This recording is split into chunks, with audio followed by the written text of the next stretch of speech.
Cola and Jeff. The Defending Childhood Initiative started a while back, and they've been doing some great work in Cuyahoga for some time now. From my understanding, this is really one of the only projects that Vision 21, Linking Systems of Care, can look back and refer to.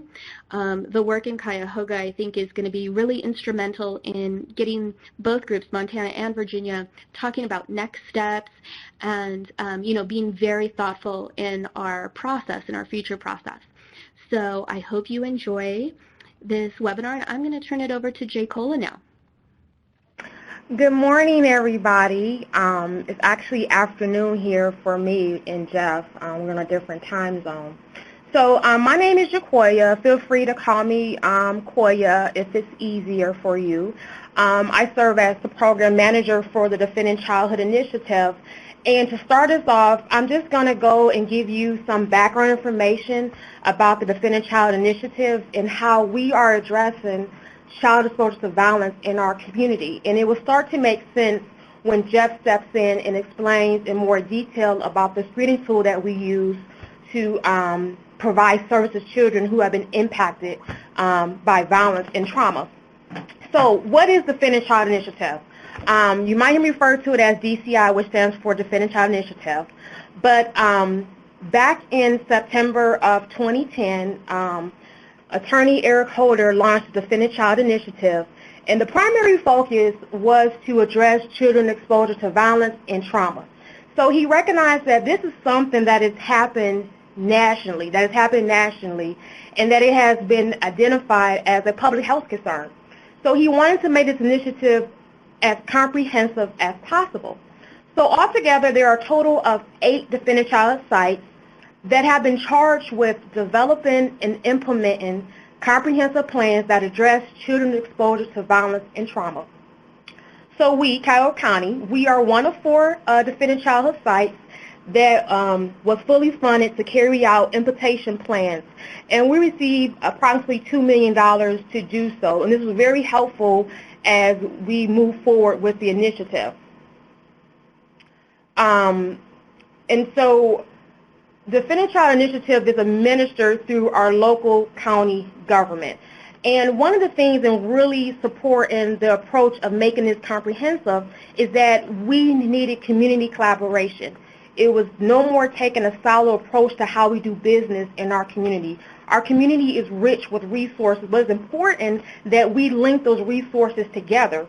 And so taking a community collaboration for us and carrying out Attorney General Holder's plan is that it required a collaborative response. It required informed decision-making from all people involved in hands-on deck in responding to this crisis. It required leadership of many agencies involved. And it also required a focused and strategic approach to how we do things. So again, it meant really involving everybody at the table if we really wanted to transform our community and how we respond to this public health concern. So this right here is strategic action areas, and this really helped transform addressing children's exposure to violence in our plan. And so the first thing was all about community engagement and awareness. It was important that we let the community know that, 1, this is a public health concern, and 2, that we have some challenges in our own community around children exposed to violence, either them being identified as a witness or a victim. And it was about, well, how do we prevent this from happening? And we need to eliminate this from happening. So it was important that we inform the community on what to do and what is the appropriate response if you see a child who is being, who has been impacted by violence or trauma. What do you do? What's your steps to that? System change. This was all about out with the old, in with the new. It was important that if we were going to take a collaborative approach and no more having a silo approach, that we all get on one accord to how we respond to this. And so it meant developing policy and procedures that were uniform. Everybody knew steps A through Z, steps 1 through 10 of how we should respond to this if they were a participating agency, as well as someone involved in the community.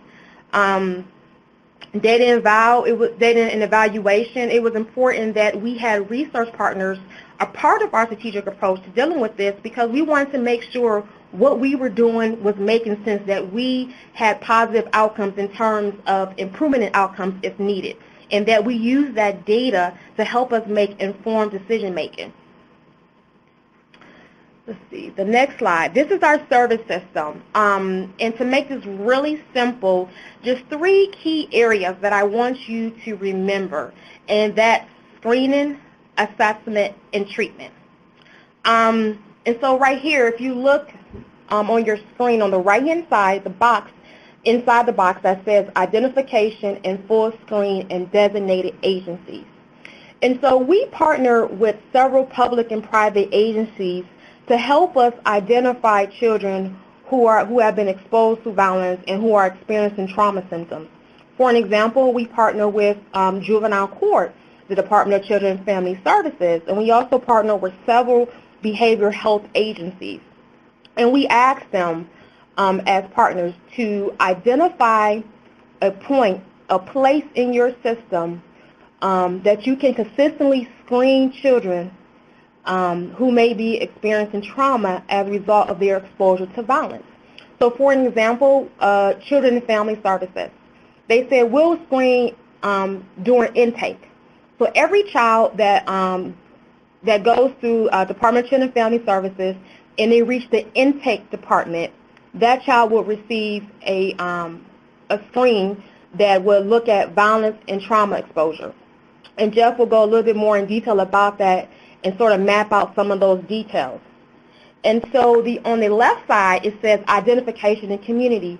Early on in our project, we anticipated that we will have a large number of people using this service. So identification and community is referring to United Way First Call for Help, or otherwise known as 211.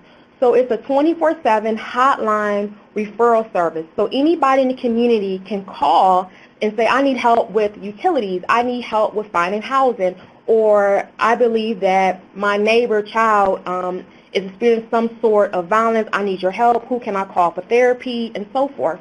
And so we put together a communication plan where we urge the general community to call 211 if they know of a child or someone experiencing violence. And so as the initiative grew, we learned from that experience that wasn't something that was highly requested, because there were other services in place that utilize other hotline resources, numbers, to get help. And that's totally fine. It's part of the lessons learned when you put something together. But nevertheless, we still utilize many of our public and private agencies to help identify kids in several systems who may need defending childhood services. And so that's the screening part of it. And so once a child is identified through one of those agencies, if the screen is positive or the worker feels a need to advance that child, they go into the assessment process. And I like to refer to this as you can't pass this process up and jump into the next step if you do not stop here. And so this is a way to make sure that basically no child is left behind and that they're not being overlooked. So once a worker refers a child into our system, they say, I think this family could benefit for further defending childhood services. They move on to our assessment department, where the therapist there will perform a in-depth trauma assessment. And if it's determined that this family could benefit from specific evidence-based treatment services, they then get referred to one of our treatment providers that we have contracts with to carry out specific treatment services. So we do use evidence-based services, and right here I just listed the examples of the evidence-based treatment services that we offer to families who need that type of approach. If this specific evidence-based treatment is not warranted, the assessment worker will refer out into the community for other community-based services. And here, community prevention, we realize that a lot of times children are very resilient. They may not require specific trauma services, and so we have an agency that carries out prevention services or activity or programming for families in a specific community to help them understand what is violence and what are appropriate and positive ways to respond to it. So that's pretty much the background on defending childhood and how we are addressing it in our community. Are there any questions? Okay, thank you. Okay, hello everyone. First I want to thank you all for the opportunity to talk with you and to say that my office phone has been acting up for about a week and just decides to hang up every now and then. So if it happens again, it's already happened once, so if it happens again, I'm going to call back on my cell phone and we can start again. So I'm going to, Jacoya gave a good overview of what defending childhood is in Cuyahoga County. I'm going to briefly summarize what she said because I know that you all are working on creating a screener to assess victimization, and you're going to work on a pilot of that and a statewide implementation, and that's a lot. I'm going to share with you a little bit of our work around creating that pilot, creating the screener, and what we learned doing that. And again, if there's any questions at any time, please just jump in and ask. So you can see that our local plan involves screening lots and lots of kids in Cuyahoga County, and Cuyahoga County includes Cleveland, and that's our biggest city. So the goal was to screen as many kids as we could in our child serving systems, our local behavioral health agencies, and neighborhood collaboratives, which are like places in each neighborhood that kids can go to, and schools. So we started with this enormous goal of screening lots and lots of kids, and then we realized that only some of those kids would then need fuller assessment, and only some of those kids would then end up in treatment. So it's a funnel. We didn't know quite how many kids would occupy each part of the funnel, but we'll get to that in a second.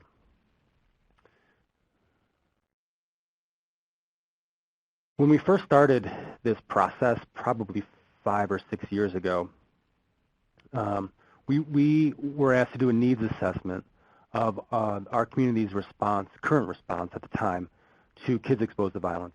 What was there? What did we do? How did we know kids were exposed to violence? One of the important things we took away from that needs assessment was that across all of our systems, there was no consistency to whether screening was done or not, and if it was done, what kind of screening was done, and what happened with the results of screening. Some places didn't screen at all. Some places asked a few questions during the intake process and just stuck it in a folder. So when we started to ask our agencies, how many kids that you serve are exposed to violence or trauma, some could guess and tell us. Others, like our juvenile court, they had to go back through their records, their intake interviews with the kids, and see if maybe a probation officer or someone wrote down in words, this child was exposed to violence, or explained what that child told them during the process, which is not a good way to really understand the impact of violence exposure and trauma in our community.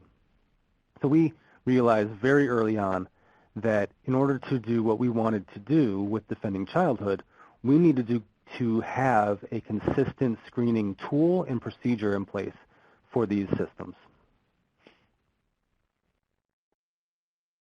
That was our task. I sat on a committee that was data and evaluation, and the task was to find this screener. And when we talked to our screening agencies and we talked to our clinical folks, this is what they said they wanted. They wanted a screener that combined violence exposure and trauma. They wanted it to be really short, really short. They wanted it to cover infants through kids who were 17, and they wanted it to be free. So we looked for that. We looked for a screener that would do all those things and didn't come up with any because that doesn't exist. So we thought, well, we're going to have to create our own. If all those things you want and you're not budging from those, we're going to have to just create our own. So we did. So we sought out to create screeners that looked at violence exposure and trauma in that age group, in those age groups. And instead of creating screeners from scratch, we looked around to see what the popular, reliable, valid screeners were for these issues and took some of the questions, adapted some of the questions from those screeners for our use. So you can see that we had 2 screeners that were developed. One was from infant to 7 years old. That was filled out by the caregiver. And one was 8 and up, and that's filled out by the youth if possible. Personally, I wanted to have more than just 2 screeners because violence exposure and trauma manifests itself very differently even within those groups. So for example, trauma in an infant can look very different, and the expression of that trauma can look very different than trauma in a 7-year-old. And the same thing for the 8 and older group. But the desire of the group was to have 2 screeners, and they were built on some of those existing screeners you see there. So the trauma symptom checklist and the checklist for young children, recent exposure to violence scale, juvenile victimization questionnaire from Finkelhor that's used nationally. We adapted a lot of those questions for use with our sample. So how do we do it? I'm going to focus on the 8 and older tool right now. Most of the work that we do at our center, and I work at Case Western Reserve University in Cleveland, and we're in a violence prevention center that does a lot of mental health and behavioral health stuff. Most of the work that we do is focused on kids, and it's focused on the older kids, so 8 and older. We had a lot of data on kids and exposure to violence who are 8 and older from previous projects. So we used all those data to identify items on violence exposure screeners and trauma screeners that were sort of the best ones, the best items. And there's ways to do that with statistics, and I'm not going to get into how we did that exactly, but as you'll see here, so what does that really mean? We use these fancy statistical things, and we identify the best and most important questions. Well, here's an example. The trauma symptom checklist is made up of several subscales. So there's questions that relate to anger and depression and post-traumatic stress. So let's take the post-traumatic stress scale. There's about 10 items. So what we wanted to know was, if we could only ask one of those items to the kids, 1 out of those 10, which one would be the most important one to ask? Which one is most telling? Which one best represents all those other items on that scale? Because we don't have a lot of time to ask these questions. So is there a way to identify that one really key question of those 10? And there is, with some statistical analysis. We did that with all of the subscales. So we go from 44 questions overall on that survey down to 5. And we still represent each one of those subscales, like anger and anxiety. We find these questions, these key questions, and then we take our data that we already have and already had collected and said, okay, so there's a question about anger. What's the correlation between how kids answer that one question and how they answer all those other 10 questions on the subscale? And you can see that around 70%, the correlation, which is pretty high. It's never going to be 100% because you only have one question compared to 9 or 10. But 70% is pretty high for what we were doing. So we realized, okay, these questions seem representative of their domains. We did very similar things with the violence exposure questions. For the 8 and older group, we also asked about violence perpetration, so what kind of violence they're doing to other kids. So we did that same procedure with those other scales to identify those really critical and important and predictive items. For the younger version, we didn't have access to those data. Since most of our work is on older kids, we didn't have the sample of younger kids. So we took some of the most popular measures of violence exposure and trauma for the younger kids, and in consultation with some younger kid researchers and clinicians who deal with kids of this age, we asked them, okay, so of all these items, which ones do you think would be most important to know? If you could only ask a few, which are the ones that are most important? We took those that they gave us. We looked at them for applicability to both infants all the way up to 7-year-old kids, and whittled it down to the screener that you all have now or have access to now. So it wasn't as scientific as the older version because we lacked the data, but we wanted to make sure that we involved folks who work with that population to make sure what we were projecting and offering was a good way to measure trauma and violence exposure for the younger group. Okay, so now we have what we thought were the items that we wanted to ask, and created these 2 screeners on a paper, and we took them to our services treatment committee for defending childhood, which is made up of a lot of clinicians.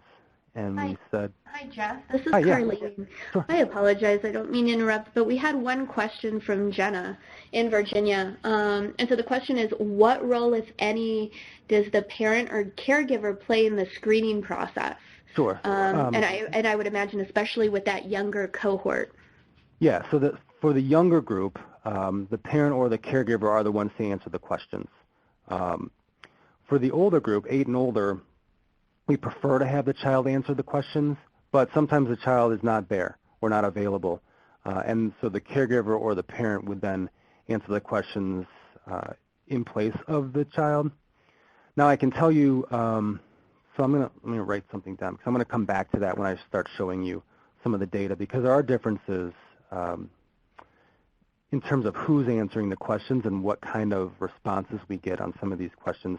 As you can imagine, it might be very difficult for a caregiver to admit certain things that are going on in the home for a few reasons. So let me write me a note to come back to that, because that's a good question and something that was a little surprising to us when we found.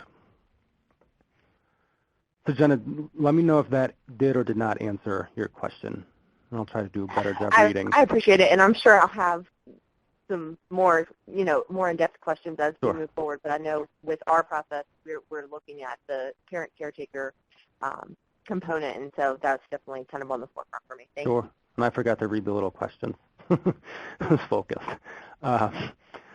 Okay, so we took the survey to our services committee, the clinician folks, and said, what do you think about these questions? Here's what we got. And you can imagine there was some discussion around the questions, what was being asked, what wasn't being asked. Everybody had an opinion on other questions we should add, questions we should take off. But as we started to add questions to the screener, it became longer and longer and longer. And then people looked at it and said, well, this is too long. Why is this so long? Well, it's because you just added 25 questions to a screener that started at 15. Part of, I think most of the discussion, or at least most of the opinions that came out around what we were asking and why, involved suicide ideation and self-harm. So questions, and these questions come from the trauma symptom checklist. They're only asked to the older kids. And we ask them, the question states, how often do you think about killing yourself? How often do you think about hurting yourself? Those are the questions. And the discussion, most of the discussion revolved around the reluctance of some folks to ask questions related to suicide or self-harm because they thought that if they asked them, that they could in some way trigger the child or get that child to start thinking about killing him or herself, and then what happens if they actually do it. And on the surface, that's a totally valid concern, and I get that, especially from a clinician standpoint who's going to be asking these questions.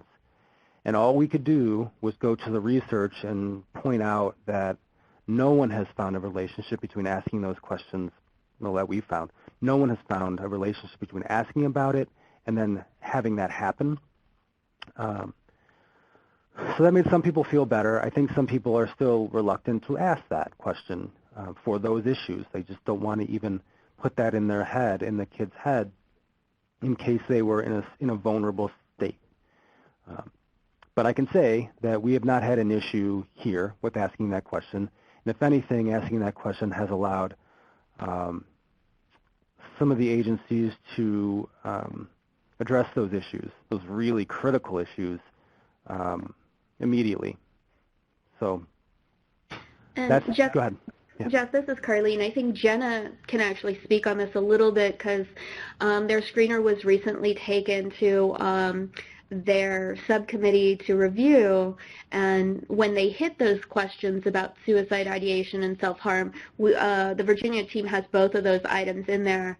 I think it was the first time that we heard from the committee about being very anxious about the screener, especially since Virginia's taking a slightly different approach, and there is the potential of individuals who don't have a clinical background using this screening tool.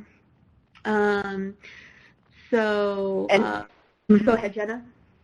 And we really, the committee felt very strongly with some of those questions because we do tap into a lot of different questions around, you know, PTSD, different types of trauma, obviously, violence exposure, and suicidal ideation, things like that, self-harm. And the committee was very thoughtful and somewhat concerned about the fact of possibly diving into like diagnoses versus a kind of brief screener. Right. And so we were able to kind of work through that, and I think right now we're at a point we didn't take out the questions, but we treated it a little differently as it pertains to kind of the flow of the screen. Okay. Yeah, and you know, as a researcher, I knew the data around asking these questions, but I understand from a clinical point of view, you know, asking those questions, first you're going to get an answer to those questions, and what does that mean if you get a yes? What happens? And what if something happens and you ask this kid and something happens later that day or in the next week? What's going to happen? I get it. I totally get that. But we thought what we were thinking from our research and data committee was we're going to have an opportunity to be screening and assessing thousands and thousands of kids that were not assessed or screened before. You have them sitting in front of you. What better time to ask them some of these really important questions than when they're right in front of you? And it's true that, you know, some of our folks who do the screenings aren't clinicians. So the level of expertise from our screeners kind of varies. We have a lot of folks in the court doing it, a lot of intake workers from the Department of Children and Family Services, our child welfare agency, and then we do have, you know, licensed social workers and clinicians doing the screening. But we wanted to be able to ask questions that may not immediately require a clinical response, but if there was something that immediately required a clinical response, we need to have a system in place that handles that for those folks who are not experienced. So we could say, some people, well, if they say yes to this question, you know, go through your normal procedure. If a child says they're really thinking about killing themselves, go through your normal crisis procedure at your agency. Some people might not have one. So then what do you do? So that was a sticking point. We decided to include it because overall more people wanted to include it than not. But it was just something that we encountered, and obviously you encountered it as well. And I think it makes sense to at least talk about that as a group to make sure that those concerns are heard. Let me see. So Jeff, I'm looking at the questions. Go ahead. I was just going to bring those to your attention. We have a few more that came through. One was, on average, how long does the screener take to complete? And then Dustin asked, how do we address parental consent to administer the screening tool? Right. So I'll talk about the timing right now. It's later in the presentation, but it takes about 4 to 6 minutes for the screener to be completed.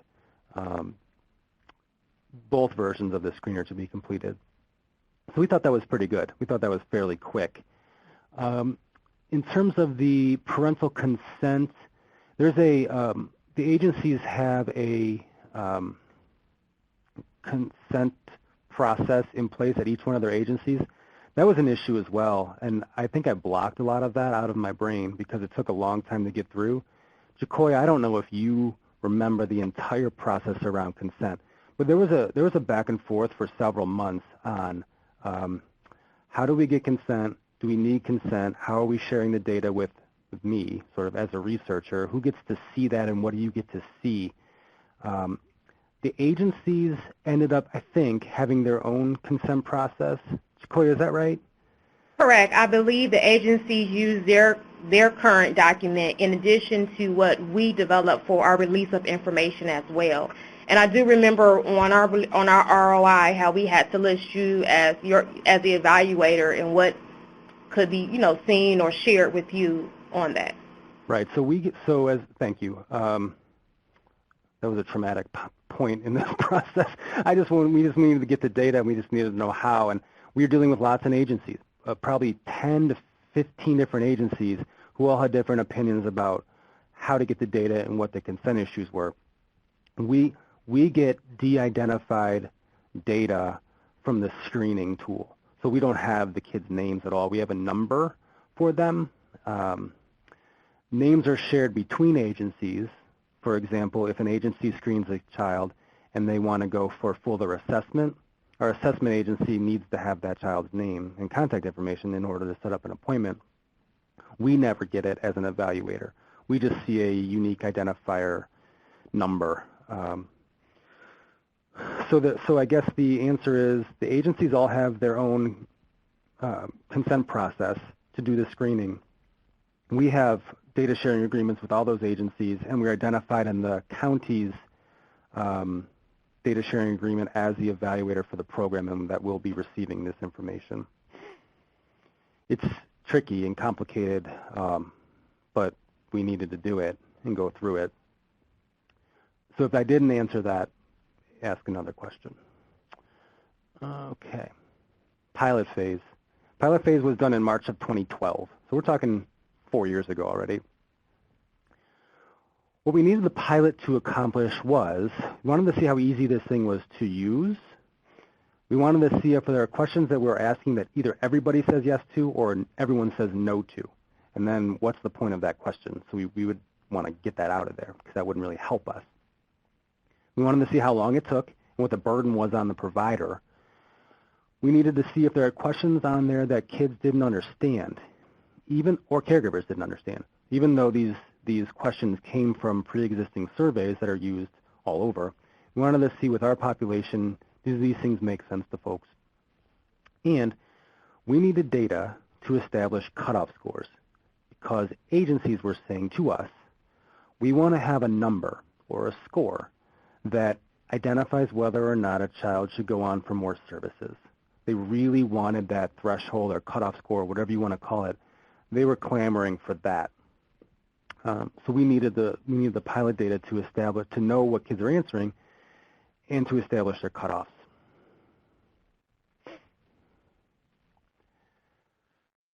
The first thing we knew from the pilot was we were going to get a lot of screeners because in 1 month we received almost 800 screeners from our agencies. We got more 8 and older screeners than we got younger kid screeners. But we got a lot. So we did a SurveyMonkey survey to all the pilot agencies that participated and the folks that did it to ask those questions we were looking for. How easy is it? How long did it take? Were there questions when you asked them, did kids just shut down and not want to answer them? We were pretty pleased with what we got from the results. On average, it was 4 to 6 minutes, and I think the second most likely response was 3 to 5 minutes, so it's short. People thought it was easy to understand and use. They didn't indicate there were certain questions that upset the kids, even questions on sexual victimization and the suicide ideation and attempts for the older kids. It didn't shut them down, so that was great. Then there was discussion of having a question around imminent risk. So is this child an imminent risk to him herself or to someone else? And that made sense to us. So we took that suggestion, back to our services committee and our data committee and talked it through. Because people wanted to know if there's a real problem here with a child or a family. I mean, do we still have to go through the normal procedure of screening a kid, calling another agency to have them assessed? And, I mean, if someone says, I'm thinking of doing something bad, I really have this issue, there's significant abuse going on in the family, we need to know that immediately. And that totally made sense for us. So we ended up adding that item. Okay, so we did after we made a couple of small changes to the screening tools, we sent them out. I think we sent them out to a dozen or so national folks, including some folks from NCTSN who looked at it. Like I said earlier, a very strong sentiment from our agencies was having that score that allowed them to screen or to refer a child into fuller assessment. That was really important to them. Well, because that was so important to them, we had a lot of work to do around creating scoring on this thing. The first thing was, if we're measuring trauma exposure and violence, and is there one score on the screener? Does each section have a score? That was the first thing we had to figure out. How do people score something like this? We ended up deciding that each section will be scored separately. So there's a trauma score and there's a violence exposure score. For the older kid version, there's also a violence perpetration section. So there's a score on that as well. And if they meet a certain score on any of those, they can get referred on for fuller assessment. We had to then establish those thresholds. What are they? We also wanted to allow room for clinical judgment. We know that not everyone is honest when they're taking this survey. We know that, for example, if you ask a caregiver something, they might not even know about it. So it's not, they might say, no, this never happened. They might not be lying. They just might not know it's happened to their child.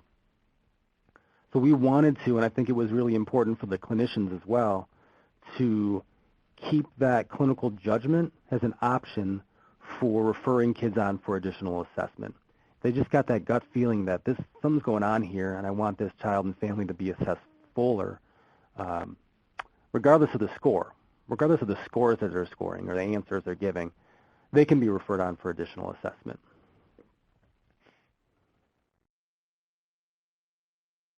So that picture to the right was me, probably 6 months. There's a lot of work to do around how do we establish a threshold? How do we do this? There's a lot of guessing and estimating involved. The first one was how many screenings are we going to get a month? How many are we going to get? We just got 800 in a month. So is that going to be consistent, or is that just a pilot phase issue? How many overrides are we going to get, which is that clinical judgment? How many people are going to say, well, despite the score, I want this child in for fuller assessment? How many youth referred for an assessment will actually follow through for an assessment? What's their attrition rate there for going from a referral to an assessment in general? How many agree to go for an assessment? Because this is voluntary. Nobody has to go. It's encouraged if the screening person thinks it's needed, but nobody has to. One of the most important questions, and it turned out to be sort of the most important question, was how many full assessments could our assessment center handle every month? We have one assessment center that serves the entire project, and we did that deliberately. But what is their capacity to do assessments in a month? So if 100 kids go to them a month, is that too much or not enough? That was a really critical number that we had to arrive at. Of those kids who go through full assessment, how many of them are going to end up needing some sort of services? Because we don't know if everyone will. And then our service providers who we contract with, how many can they handle? What's the dropout rate? And how we don't want to identify a whole bunch of kids who need services and then say, now you're on a wait list for 6 months, so just sit here and wait. It was something that was really important to us, to me personally, when trying to create these thresholds. You know, I don't want to you don't want to over-identify kids, you don't want to under-identify kids, you don't want to miss anyone. You want everyone to get the services they need. But we're working in a system that only has so much money and only has so much person power. So how do we navigate all those things and come up with the numbers that people want us to come up with? Oh, 60. 60 turned out to be the number. And that was a really important number for us because that's what our assessment agency said they can handle every month. If they're fully staffed, they can do about 60 full assessments a month. And these assessments take a lot of time. They can take 3-4 hours. They're often done over 2 days or multiple sessions. It's a very in-depth diagnostic assessment, complete with additional surveys around victimization and trauma. So when we had the 60 number, then we started to work backwards. How many of those kids referred into assessment would continue to go through, would agree, would complete the assessment to get us to this 60 number?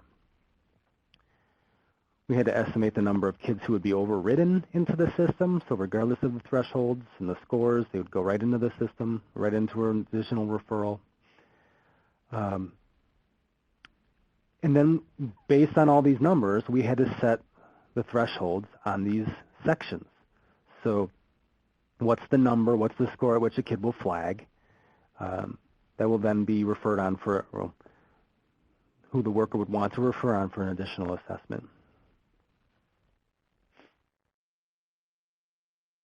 So here's what this means in the real world here. For either the younger version or the older version, about 10% of the kids, we estimated, about 10% of the kids would need to be flagged on one of the subscales. That means that these thresholds are really high.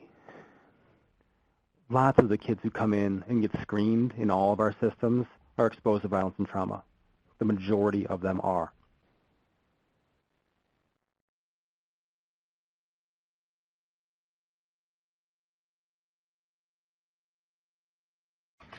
Hi, everybody. This is Carlene. Adobe Connect just informed us that we lost Jeff. And so we're just going to give him a few minutes so he can give us a call back. He did mention that he was having some difficulty with his office line. So I believe he'll probably be calling back by cell. I see a telephone icon. Yeah, so just give us a few more minutes. We're just going to unmute him. Hey, Jeff, you should be back on with us. Hi. Sorry. I'm on my cell phone now, so that won't happen again. No worries. It was a moment for everybody to take a deep breath and digest some information. Okay. So let me see. Okay. All right. So as we were setting the threshold, we identified about 10% of the kids who we thought needed to get flagged in order to eventually end up with 60 full assessments done every month. That means that lots of kids are going to score very high on our screener, but they're not going to be flagged through our screener. Now, if we had lots more money and if you could do 1 million assessments a month, yes, they'd be flagged. But because of our limitations, we had to identify only sort of the high of the high violence exposed and traumatized kids to refer them on to additional assessment, leaving room for folks to override scores. So we're about 3 to 7% of the kids, roughly 3 to 7% of the kids will flag on a subscale, and that means you will miss a lot of kids. We will miss a lot of kids. Even though overrides are a possibility, there's going to be kids who score very high and who just don't meet criteria, and for whatever reason they're not overridden into the system. And I know they could use services. I know they could use an additional assessment. It's just we can't do it through defending childhood. And for me personally, that's tough for me to know that this was an opportunity for someone to get help, treatment, assessment, whatever they may need, and because of a number that they didn't hit or someone didn't override them, they're just not going to get it, at least through Defending Childhood. What we have found, though, when we talk to our screening agencies, sort of around that issue, is that because of this procedure and because of the protocols in place, just at least to screen in a uniform and consistent way, these agencies are much more trauma-informed and trauma-aware. There was lots of trainings done, and there still continue to be trainings done through Defending Childhood for our local agencies to get them to be trauma-informed, to explain to them what trauma can do to kids, what violence exposure can do. So they have a greater understanding and appreciation for the role of trauma and violence in the lives of the children they serve. So just anecdotally, they have said to us that because of this screening, because they know the answers to these questions and we're asking these questions or they're asking these questions, their responses can be different. Even if they don't refer on to Defending Childhood for services, there are other things that are available within their system that can address some of the issues these children are presenting with. So that makes me feel a little better. But it's still an issue that I want every kid to get assessments. They need it. It's just not possible. We did include critical items, and we talked about two of them before, the suicide ideation and self-harm ideation. Those are only on the older version. We also asked a question around sexual abuse. However these children answer those questions, or the caregiver answers the questions, it is not an automatic referral into the services. Even if someone says, I'm thinking about killing myself a lot, it doesn't automatically require a referral for additional assessment, because these children could already be in treatment. So they already could be receiving services that are addressing those issues. So we didn't want to make it automatic referral, but we certainly wanted the answers to those questions, and we wanted the screening person to know the answers to those questions so they can use them, if they want, as a reason for overriding the child. That's certainly a possibility. But it's not an automatic referral.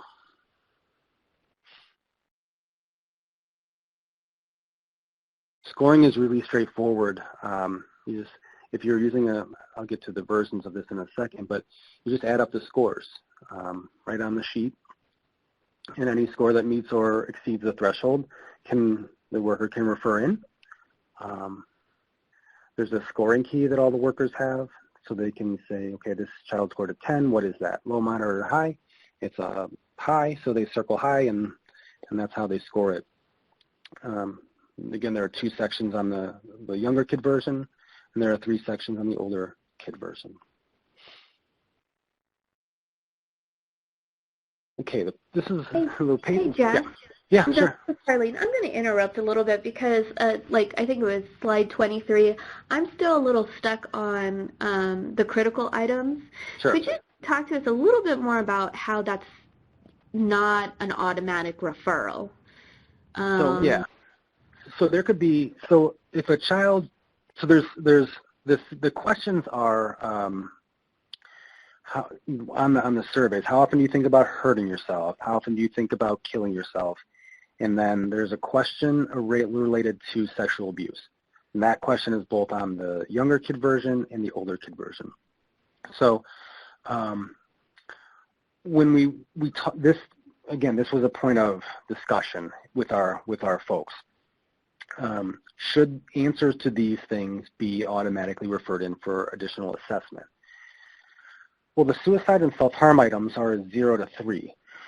So they could say never, or like once in a while, or all the time.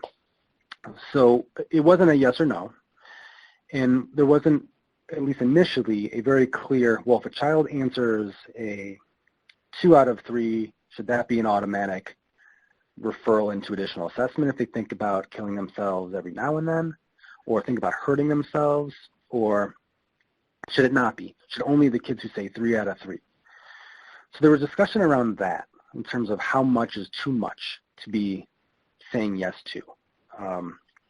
And we had norms for these things, and it's not totally abnormal for a child to say, and every once in a while I think about hurting myself. It's not totally abnormal. It's not the norm, but people do say it. In addition, because these kids were coming into multiple systems, we didn't know at that time if they were already engaged in services. And some of them are. So when a child walks into a school, when a child's in a school, or if a child is in juvenile court, and they're doing this screener, and they say that they were sexually abused, or someone touched them in a place they didn't want to be touched. They might already be in treatment for that, currently in treatment for that. So we didn't want to automatically refer them for another assessment if they're already receiving services that are addressing those issues. So we decided as a group not to make those automatic referrals because we didn't know what else was going on with that child or family at that time in terms of behavioral health and their behavioral health services they're receiving. But we did want to make folks aware, the screening people and the assessment people, what the answers to those questions were, and that they could use those if they thought they could use those as an override reason. I don't know if that answers the question or not. Well, there is kind of a follow-up, and I was thinking the same thing. Crystal mentioned with, was there a follow-up question to that, or say a child was 3 of 3, where whoever was screening them or administering the screening tool would then say, is there anybody that you're already talking about this, or is there even like a follow-up question to find out if they are getting services and kind of what they would be? Yeah, so we get, yes, there is. So if they're already involved in services, they can still be referred in if the caregiver wants that. Most of the time, the reason that caregivers decline to go for a fuller assessment is because they're already receiving services somewhere. And I understand that. We don't want to take kids out of the services they're receiving and put them into something else and do another 4-hour assessment.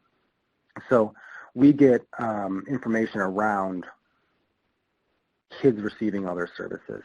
And it's, 85% of the reason that a caregiver sort of declines our additional services because of that. They're already getting services somewhere else. Okay, thanks so much. Sure. Let me see. Go back. I forget where okay, paper and pencil versus electronic. We created 2 versions of this, of these screeners, a paper and pencil version and an electronic version. The paper and pencil, I think you have, and you can see it. Everything is scored by hand. If a child is going to be referred in for additional services, somebody actually has to call, the screening person has to call, or fax the assessment center on a private fax line that they send the results of the screening form in, the information around how to contact the family. And then at some point, somebody, either the screening person, him or herself, or someone at the agency who's assigned to do it, has to enter that screening form into our online system. Everything gets entered online so that we can pull the data. That seemed really cumbersome and burdensome to me. And a lot of things can go wrong on that. Like, you can score things wrong, and it happens that even though it's very simple to add up, when you're in a family and you're in a house and there's lots of noise and you're trying to add this thing up very quickly, you can make a mistake. You have to go ahead and fax a referral in, and you have to remember to do that. And if you're doing this at night with a family, are you going to go back to the office and fax something in and refer that way? And what if it's a Friday, you're not going back till Monday, and then you're off on Monday? You have to actually make an effort to go through and fax a referral in. What if the fax number's not working and the fax is broken? There's no paper. There's a bunch of things that can go wrong with that way. So I thought, well, here's the screeners, and you all have them, so I don't need to spend a lot of time here. I thought, why don't we make this electronic and put it online so that someone can do it from a computer or a tablet or their phone. And the cool thing about the electronic version is it'll score itself, so you don't have to worry about scoring and making mistakes. It's already in our system, so you don't have to have someone go and put it in our system. And what I thought was one of the best features of it was that if you decide you want to refer this child for additional assessment, whether because they hit a threshold or because you just want to, there's a little button that you click and you say, I want to refer this child for additional assessment. The email is generated to a secure email is generated to our assessment center. And so our assessment center then gets an email with a link, a secure link, to the child's screening data and the demographic information so that they can immediately make a call to them. The online version also will, I think it's in red and it blinks. I think it's like doing everything it can to get someone's attention around the answers to the critical items. So that the screening person has that information and it's right in front of their face and they can't miss how the kids answered those questions. And I thought, man, that sounds pretty good. I don't have to worry about going back to my office and putting this form somewhere and remembering and faxing, and that's all true. But in reality, what we get is a lot more paper versions. And part of the reason for that is, I think there's two main reasons for that. Three. One, some folks don't have access to those devices. Some agencies are small, or some agencies don't have the funds to provide their workers with tablets or phones or computers. Two, some agencies do, but they don't like their workers, especially going into a home, with those devices. It can be a safety risk. And the third reason is because a lot of people still aren't comfortable with submitting data online, especially identifiable or demographic data around kids and families. So even though it's a secure system, and even though I would submit, this is personal, I would submit that it can be as secure or probably more secure than a faxing something to somebody. There were agencies that just didn't feel like that's where they wanted to go, that's the direction they wanted to go in. So they're still more comfortable using paper and pencil. We do see some scoring errors on occasion, not a lot. We do see some scoring errors. There have been instances where referrals wait a little too long to get sent via fax, and someone's on vacation or someone put it in a box and didn't get to it that day. But in general, both the online version that is used and the paper and pencil version have both been really successful. I would love to see everyone do it online, but it's just not a reality of where our system is right now. So here's where we are today. So since Jeff, July, yep, go ahead. Jeff, really quickly, how many of your groups are using the online version? Oh, versus the paper version? Jacoya, do you know? I know our largest group, which is our Department of Children and Family Services and our juvenile courts, I think they're using paper and pencil, and they account for 80% of our referrals. It's not a lot using the online system. Okay. Okay. So we've had 23,000 kids screened since between July of 2012 and November of 2015. We're averaging, I don't know, anywhere from, I'd say about 500 to 700 a month. Most of those coming from our Department of Children and Family Services and our juvenile court. Most of the referrals for our fuller assessments are coming from overrides. They're not coming from the threshold, they're coming from overrides. People just wanting their kids assessed for various reasons. Now, some of those reasons are good, and we actually ask them and require them to give us a reason why they are referring on, even though the child didn't meet the threshold. The problem is, when we set up the system, all they have to do is type something in the box that says, why are you referring? So someone can just say, because I am, and that's acceptable, and that allows them to refer. Some of them do go into very specific detail around incidents and events, or they'll say, I know this family, they've come in here before, and we asked the child if he's ever seen domestic violence, and they said no, but I know they have. They've been in here 3 times before for the same issue, and they're just not saying yes. So those explanations are very helpful, not only for me as an evaluator to know what's going on, but for the assessment center. So when they see that referral and they can understand that additional detail around why it's being referred. But the number of overrides was shocking to us, to me, I guess I'll say. And I do think a lot of them are being overridden for very good reasons. And I do think there are some kids who are being overridden because the person doing the screening just wants them to have a full assessment. And I get that. Assessments aren't always easy to come by, and they can be expensive, and all these services are free for the kids and families. So if you're going to give me a way to get a child or family an assessment, then as a worker, I might take that. Go ahead. So Jeff, how do you see that impacting your system? Because you guys went into a lot of detail and were very thoughtful about trying to create those thresholds to see what the system could, like what your assessment system could handle.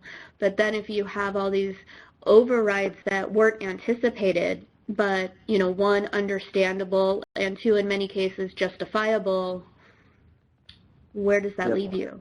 Yeah, so that's a great question. So this is what we're going to do. I'm currently in the middle of writing a report on the first couple of years of defending childhood and the data and what's happening with the screening data, what the assessment data look like, and then we get treatment outcome data on the kids who go through treatment. Are they getting better? So we have all those data. What we're going to do is take a look at the overrides. So we know who was overridden and who met a threshold. And we're going to take a look at, of the overrides on the screening tool, how many of the people who were overridden and referred on for an additional assessment actually showed up and had an assessment? Is that any different than the number of kids who show up and have an assessment that met a threshold? We're also going to look at, okay, what did that assessment say? So those kids who were overridden, did they really need an additional assessment? Did their trauma and violence exposure scores, or did they have high trauma and violence exposure assessments when the full assessment was done, or did they not? So we're going to be able to take a look at how, I don't want to say reliable, but we'll say reliable for now. How reliable is that sort of gut instinct, clinical judgment override? Does it predict kids who really did need fuller assessment and treatment, or does it not?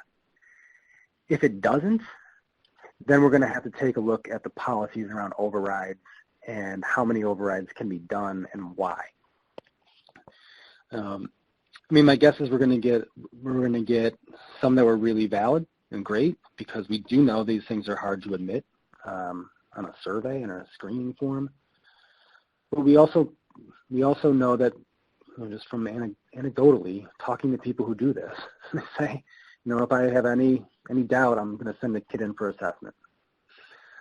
So the data are going to be able to help us understand whether or not those overrides were really valid or not.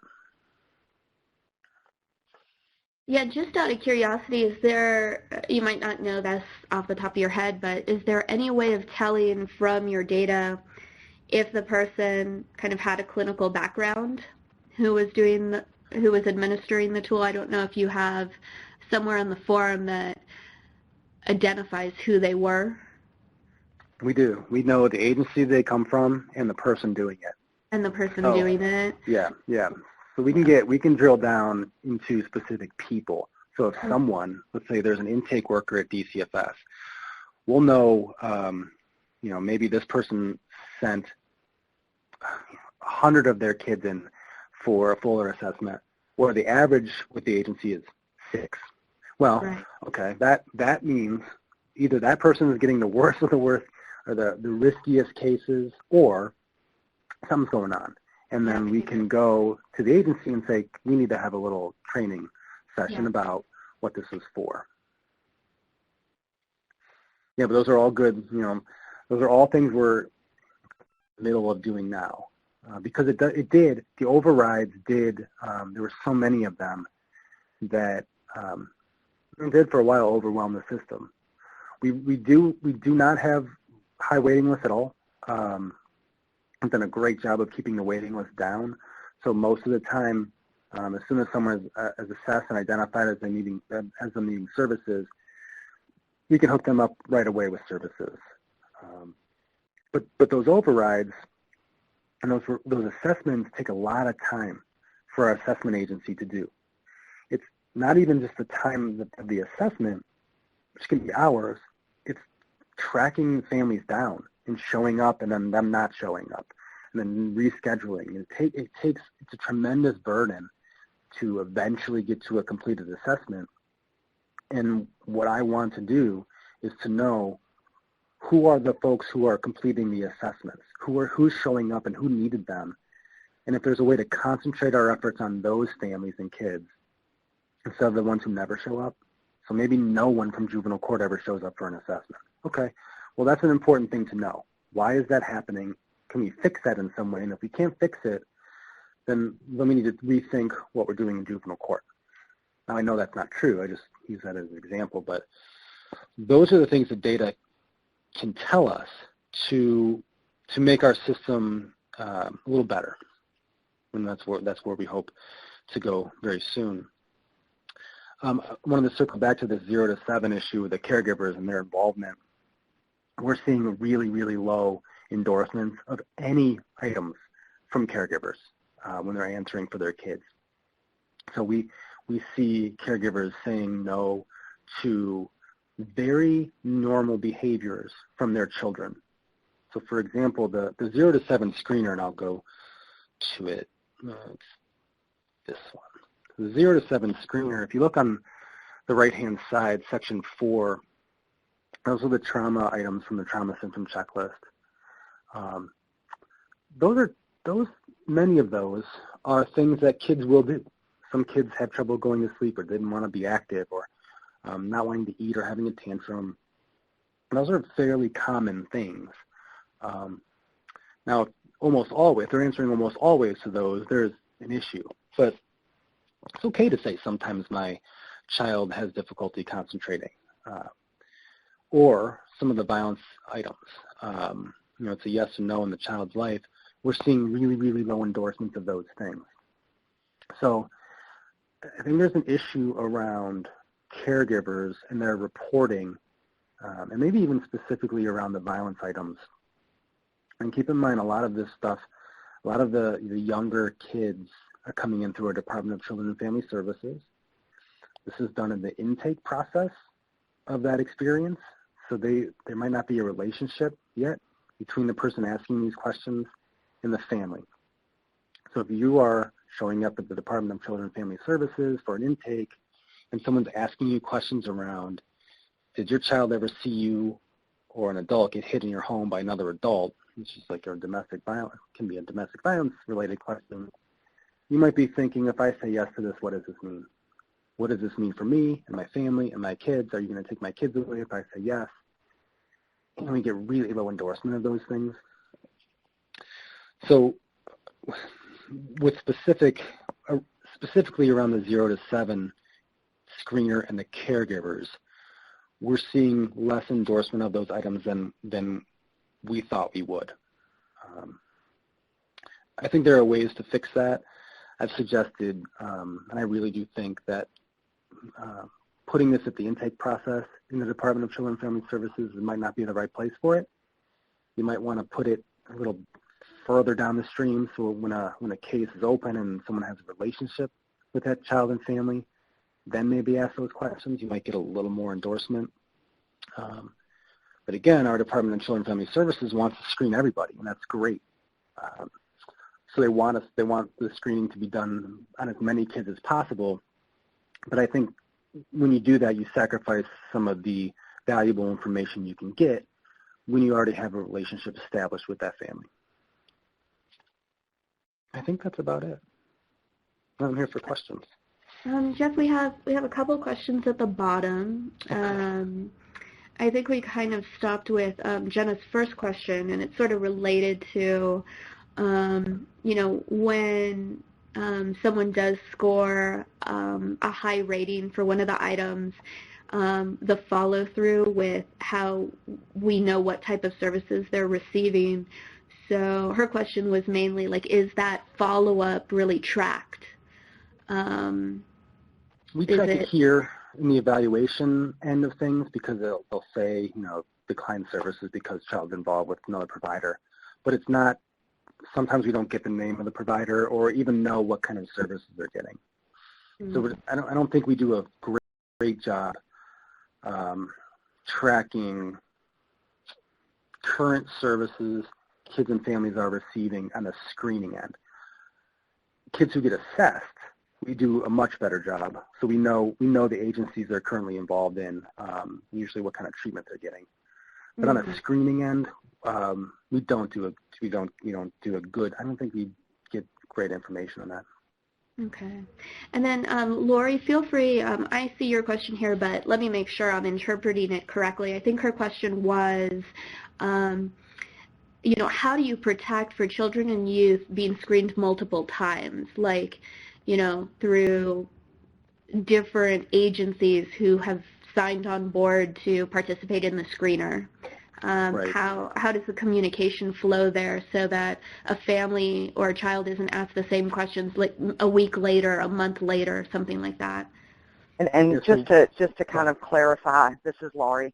I guess we've kind of gotten, initially a lot of response of you don't want to ring, but then there's also the recognition that sometimes you need to ask more than once because you may get a different answer later on, or if there's a provider that, for example, has a different kind of relationship with the kid, that we know with adults, for example, with domestic violence, we say, keep asking the question, but with kids, right. We kind of say don't. And so, that's been something that we've kind of gone back and forth on.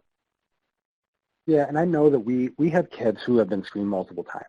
And there are times when they're screened by the same agency. They come back through an agency. There are times they're screened by a different agency. So they go from child welfare, and then a year later they might be in court. And they're going to get screened again.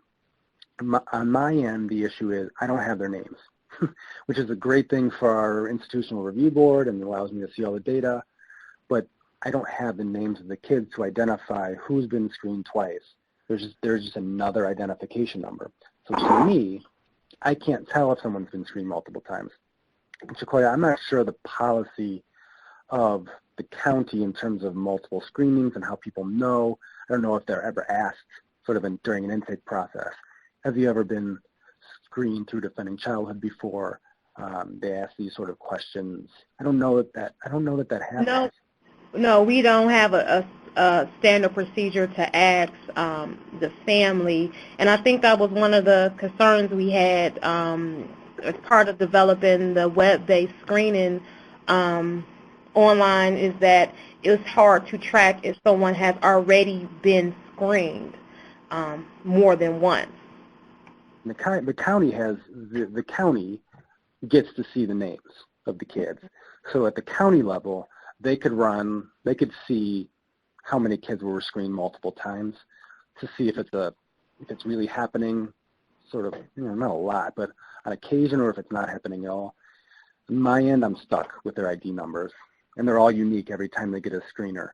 So I don't know that. But it's a good thing. But it's a good thing to think about as you are starting your system. How do you do that?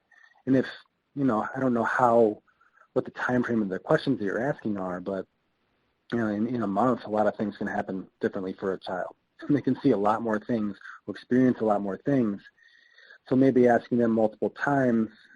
You don't always want to ask someone multiple times, but maybe there are certain cases you do, and something traumatic could have happened in that month or a week even. Right, right. And I would tend to agree with you, because a kid could be, in foster care situation, and then they go back home, and there's a totally different situation that they're living in. Yeah. Yeah. So yeah, okay. Thank you. Sure. Jeff, we're going to follow up with a question from Dustin. And Dustin, please do the same. If I read this incorrectly, please chime in. His question is really interesting. So it's, okay, so we have an override tool when, we want to refer a child up for services that maybe don't meet that threshold. But what happens if, can you override down? So, maybe they've met the threshold, but for some reason, you're getting the feeling that they may not need to be moved forward. Sure. Yep. What are your thoughts on that? Yeah, we do. That can be done too. So it's way more common that we get overrides up into an assessment than overrides out of an assessment. But we do get overrides out of an assessment, and most of the time, at least what people are telling us on the online form, is that they're overriding out because they're already in services. So they might be hitting that threshold, but they're overriding out. Or, they can hit a threshold and the caregiver can say, no, I don't want a fuller assessment. So they met the threshold, but the worker's not going to refer because the caregiver said no. And just to add to Jeff's point, defending childhood services are not mandated. However, for an example, with Department of Children and Family Services, if a family has an open case with Children and Family Services, that can be used as more of leverage to get them to participate in services. But then again, it's not required that the families that we identify participate in our services.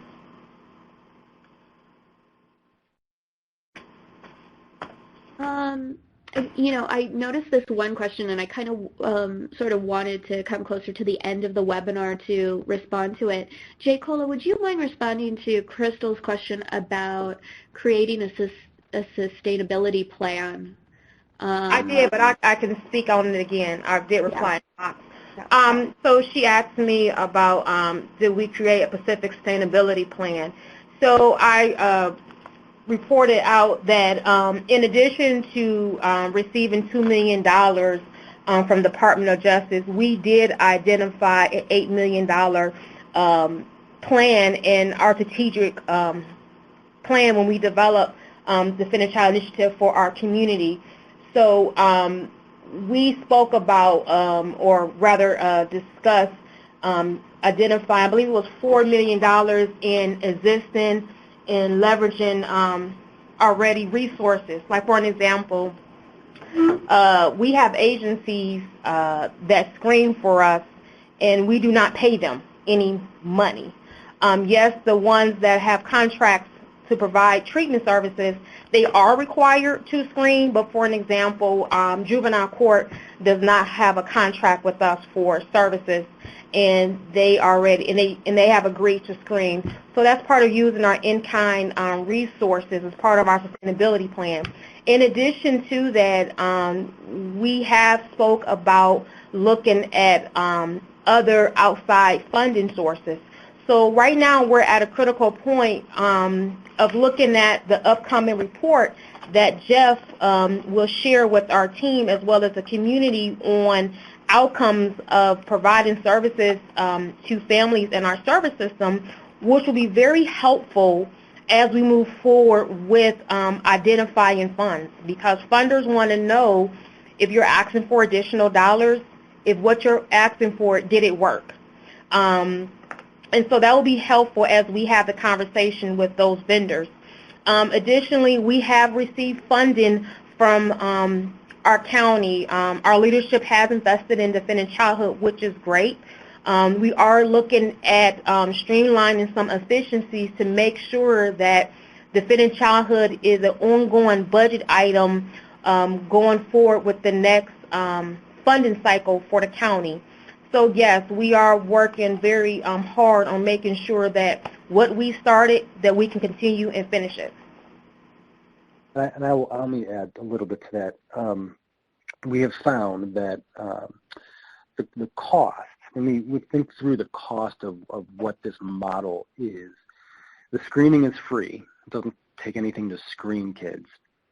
And a lot of the kids and families, a lot of them are Medicaid, have Medicaid. So the treatment, on the treatment side, we had a lot of money in treatment contracts with our agencies that wasn't being touched, like for months and months and months, and we'd say, well, you're not spending any of your money. And they were Medicaid eligible. Most of these kids were Medicaid eligible, so we didn't have to spend the treatment dollars. So what we found is that the key piece here is the assessment process. So that's where the money is going. A lot of the money is going into the assessment process to get that done. Because if these kids have been screened or assessed before, you can't reassess them and go through Medicaid. So what we found was that on the front end of the screening and the back end of the treatment, a lot of that was either free or Medicaid eligible. The assessment, we wanted to make sure we had enough money in the assessment process so that the assessment center could do what they did. And that's not a sustainability plan, but it's why we were able to stretch some of our money out for so long that we received through DOJ, is because of those things. I don't know if you would experience that same thing, but from our perspective, it doesn't take a lot of money to operate the system the way we have at least local dollars, other than paying for that assessment. Yeah, that makes a lot of sense. Oh my goodness, let's see here. I thought I saw a few more questions being typed up. One more from Dustin. So the question is, what type of training is provided to the personnel who administer the screening tool? Sort of like, what does it look like?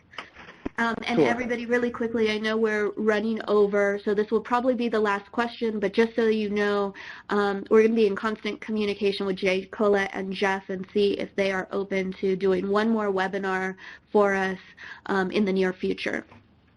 Absolutely. Anything we can do to prevent some of the headaches that we had for you guys, I'm happy to help people do that. So for Dustin, your question, so we had training sessions that the agencies had to come to, so we had large training sessions at I don't know, it's like a hotel, ballroom or something. Right. But then we would go out to the agencies, to their agencies, and say, here is how you do this thing. Here's the web-based version. This is how this works. Here's the paper-based version. Here's the scoring. This is how this works. I will say we probably have not retrained people as much as we should have, especially with our Department of Children and Family Services, as I would imagine most of them. There's a high turnover rate for those intake workers. So what we've done is left that retraining up to their supervisors and their people above them who know how to do it, who have been there for a while. But I think folks would probably benefit from more of a retraining, at least a quicker retraining than we've done. So I would add to that, in addition to training for how to administer the screener, one of the things that we did early on in the initiative is that, like he said, we did a 2-day training, and we really wanted frontline workers, therapists who are participating in this initiative to really understand the complex effects of trauma, like understand what is violence and what are some of their harmful effects. And I think that's very helpful when frontline workers are interacting with families, and especially children who are experiencing trauma. How do they react? As well as how do they communicate with families when they are asking these questions? A lot of times, frontline workers, they may not have a lot of understanding of how trauma impacts someone. So by providing this screening tool for workers, it gives them a snapshot of what is happening with that family that they're interacting with, which makes them more sensitive to the issue before them. There's also a training, I'm sorry, I forgot. There's also a training manual we produce that has the screener and scoring, the rationale for things. that all the agencies got too. Okay, everybody, we've hit about 11:03. I just want to reiterate from the OVC and the National Council, thank you so much to both of you for spending some time with us this morning. To the sites on the call, please expect an email from me. So what I'll do is after the call, send you stuff so that it's very much in your mind. And if you have some follow-up questions or some thoughts of other topics that you want to pick Jay Cola and Jeff's brains about, then we can always relay those to them, and it'll help the National Council kind of prepare for future webinars. I think that's all we have. Once again, thank you so much, and thank you for everybody who was on the call and asked questions. We've been recording? We've been recording, and so everything will be up on our website probably within the next 10 days or so. And I think that's it. We're getting a lot of thank yous. Thank you. And one last thing is once we close out of the webinar, everybody who is a participant, if you take a quick second and participate in our survey, we'd greatly appreciate it. We will talk to you guys soon. Have a great day.